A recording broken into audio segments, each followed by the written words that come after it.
அல்லாஹுடைய தூதர் ஸல்லல்லாஹு அலைஹி வஸல்லம் ஒருமுறை ஒரு வாலிபர் மரணமாக போகிறார் என்பதை அறிந்தவுடன் அவரை சந்திப்பதற்காக செல்கிறார்கள். மரண படுக்கையில் அவர் இருக்கிறார். அல்லாஹுடைய தூதர் அவரை பார்த்து கேட்டார்கள், கைஃப தஜிது நஃப்ஸக், உன்னை நீ எப்படி பார்க்கிறாய், நீ என்ன நினைக்கிறாய் இந்த நேரத்தில்? அவர் சொன்னார், இன்னி அர்ஜுல்லாஹ், இந்த நேரத்தில் அல்லாஹ்வை ஆதரவு வைக்கிறேன், வஹாஃபு தம்பி, என் பாவங்களை நான் பயப்படுகிறேன் என்று. சுப்ஹானல்லாஹ்.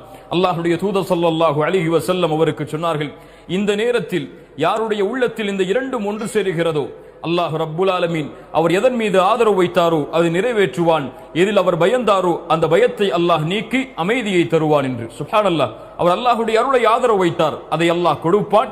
அவர் பாவங்களை பயந்தார், பாவங்களை அல்லாஹ் மன்னித்து அவருக்கு நிம்மதியை அளிப்பான் என்று அல்லாஹுடைய தூதர் ஸல்லல்லாஹு அலைஹி வஸல்லம் கூறினார்கள். அல்லாஹ்வின் மீது நல்லெண்ணம் கொள்ளுங்கள் எல்லா நேரத்திலும்.